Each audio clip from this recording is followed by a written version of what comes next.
Hey everybody, my name is Daniel Marino and this is Karate Thoughts.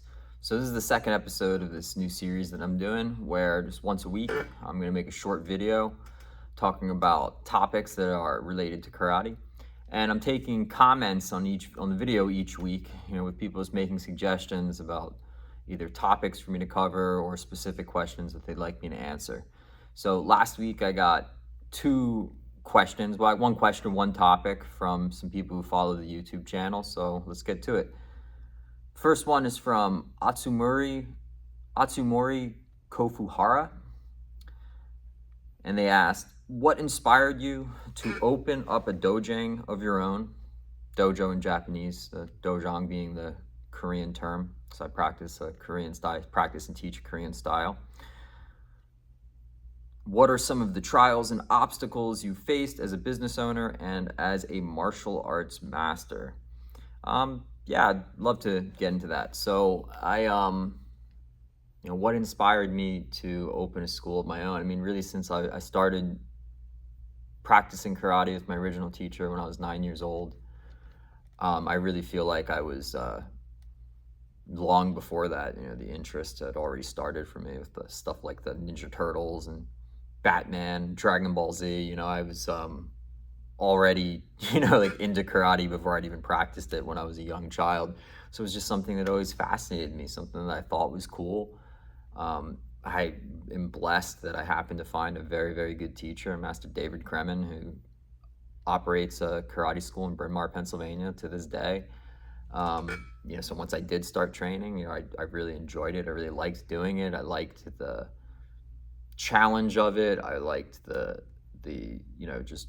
liked everything about it, So I told people in the past, when I was 10 years old, if you would have asked me what I wanted to be when I grew up, I would have said karate instructor. And I really do consider myself blessed that somehow that worked out for me. I actually ended up doing what I always wanted to do from the time that I was young. The only thing I wanted to be before a karate instructor was an archaeologist, because I was obsessed with Indiana Jones too when I was a kid. But once I actually started practicing karate, pretty quickly I decided that was what I wanted to do. And I think about it too, and I really owe a lot to my teacher for that as well, because he did a good job, not only of teaching me well, but he also, I guess, a little bit later on into my teen years, he really gave me a good impression that it could be a good life, being a karate instructor. It's not a glamorous life. It's not a very good way to make a lot of money, but it's a good way. You can make a good living doing it. And it's something that, for me anyway, and for a lot of other people, it's something I really enjoy doing. So there's really nothing that I consider more of a blessing than that. In terms of my challenges with pursuing this, there were a lot of things that I think I did really well, where I started young. I didn't go to college. As soon as I got out of high school, I immediately started teaching in my instructor's school. Part-time at first when I was working other jobs, but I pretty quickly transitioned to full-time, where I just started doing it every day. I was making hardly any money for many years in my early 20s. Owe a lot to my dad as well for letting me live in his home, rent-free during those years. But I kind of looked at it like I was getting, hands-on experience, and I was. I was learning how to run a class, learning how to run a school, and I think in retrospect, it was a really good decision that I started so young, because by the time I was in my mid-20s, my grandparents' health was starting to fail, so I moved in to help take care of them, and they had given me some money to get started with my school, to pay for the initial expenses and to pay for the rent for the first couple of months, first 2 years that I was running the school. It was a real struggle. I went from being in the red, from not making enough to cover my rent. And, my grandparents were nice enough to help me with that through those years. And then for a while after that too, and I was like breaking even, but not really making much. It really wasn't until the third year that I was running my school that I started to make, any kind of decent living from it. And that was the main struggle. I mean, everything after that, I'm a big believer that it's important not to be complacent. I wouldn't say that this is something that's easy for me to do, and not because, like, there are things about it that are easy because I really enjoy teaching. I really enjoy practicing martial arts. I really enjoy teaching martial arts. So that part of it is easy, but I'm always trying to be the best teacher that I can be for my students. So that, in and of itself, is difficult. So I'm always pushing myself to be better. I'd say that's the real ongoing struggle, I would say, is just, how to be the best teacher I can be for my students, how to not to be too easy on them, but also not to be too harsh, and how to have some vision and foresight as to, the kinds of things that we should be practicing, the kind of areas we should be focusing on that's going to help everybody to improve in the long term, to give them the best, martial arts experience possible. So I do put a lot of thought and a lot of effort into that. I do, try to be the best teacher that I can be. But it's something I love doing, so I consider, it's that, in my opinion, that's kind of the best you can really hope for in life, right? Not that it's just, you shouldn't want just an easy life. You should kind of face up to the challenge of life, but it should be something that you really care about and that is engaging to you, and that you want to do. I would never want to, and I'm really grateful that I didn't, because I know many people can end up in this place by no fault of their own, where you have a job or a career that you really dislike, but that you have to do because you're financially dependent on it. I'm really blessed in that, somehow this all worked out for me. I hope it continues, doing everything I can to, set myself up so I can continue to do this. So the second comment was from a follower of the YouTube channel. His handle is KRT4607, and he said a cool topic would be to discuss the origin of the Kwan, which is the organization where my lineage originally comes from, but I've never been a part of the Kwan, or the difference between Tung Sudo, it's the name of my style, and Chun Kuk Do, which is the style created by Chuck Norris, who's the most famous Tung Sudo guy ever. It would be cool to discuss the way Chuck Norris represented Tung Sudo fighting, both in his fight against Bruce Lee in the film and in championships. So yeah, I'm a big Chuck Norris fan. If you like, cheesy action movies from the 70s and 80s, those Chuck Norris movies are a lot of fun, especially for a Tung Sudo practitioner like myself, because kind of when you see the fight scenes in those old Chuck Norris movies, they're a little corny, of course, especially by today's standards, but it's cool that you can clearly identify that he's a Tung Sudo practitioner, especially let's look at the way he kicks. Oh yeah, that looks really familiar to me. So I'm a big Chuck Norris fan. I think it's really cool that we have Chuck Norris is kind of the celebrity from that era that, that represents our style.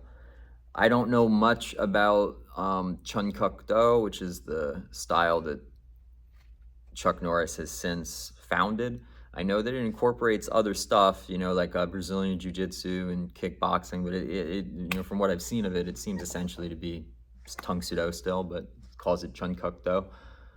But yeah, my impression of it is not negative. I've gotten a pretty good impression from what I've seen, but I don't know much about it.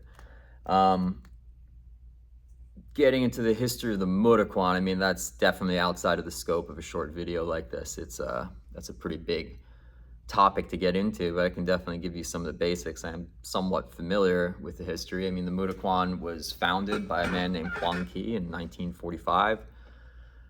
His training history prior to that is a little hazy. I've looked into it in the past, and what he would say about it is that he was first exposed to martial arts by witnessing a practitioner of Taekyon, which was apparently an older indigenous Korean martial art.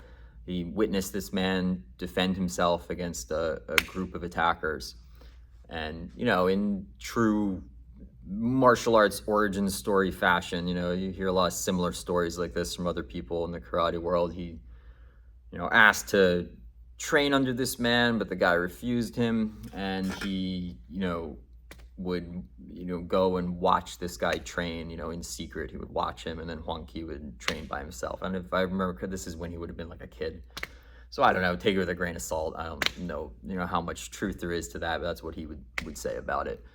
He also said that he did, I think about a year of formal martial arts training in China. So he learned Chinese martial arts there. He did say that he had a formal background, he had actual instruction in Chinese martial arts by, I think his teacher's name was Yang Kuk Jin or something like that. But anyway, once again, this is just what Huang Qi would say about it. He was very adamant that this Chinese martial arts teacher was his only teacher that he ever had. There are other Korean martial arts people like Wang Kuk Lee, who was a second dan in Shotokan and who coined the term Tung Sudo, which was just the Korean pronunciation of Karate Do, Tung Sudo being Korean. He claimed that Huang Qi had trained under him for a short period of time. The impression that I've gotten, and also from talking to other people that have some expertise in the history here, is that Huang Qi more, he trained with a lot of other people that were doing martial arts in Korea at the time. He didn't consider himself to have like a teacher-student relationship with any of them, but he trained with a lot of guys that had more formal karate experience.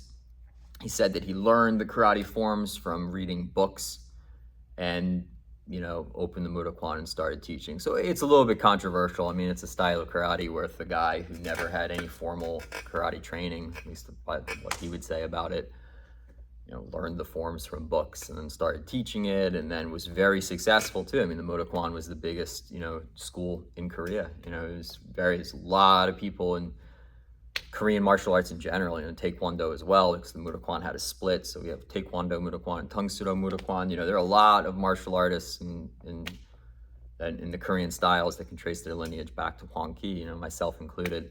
So influential guy. I would say I've never quite had the fascination with him that a lot of other people do. But, like everything else, I of course, am always, trying to learn more about him. And there are some really good people in Tung Sudo who are doing more to research his life and to translate his writings and to make that stuff kind of more available to the general community. So I appreciate there are people out there doing that. And, I look forward to learning more about him in the future. But that's the real shorthand of, what I know about the founding of the Muda Kwan and about Huang Qi. So thank you very much for listening, everybody. I'd really like to continue this series. So if you have any questions or any topics you'd like to suggest for next week's video, please leave them in the comments. If you have any other, comments you'd like about anything I covered in this video, please, comment below, and I would love to, engage in the discussion about it. So this is Karate Thoughts, and thank you very much for listening. See you next week.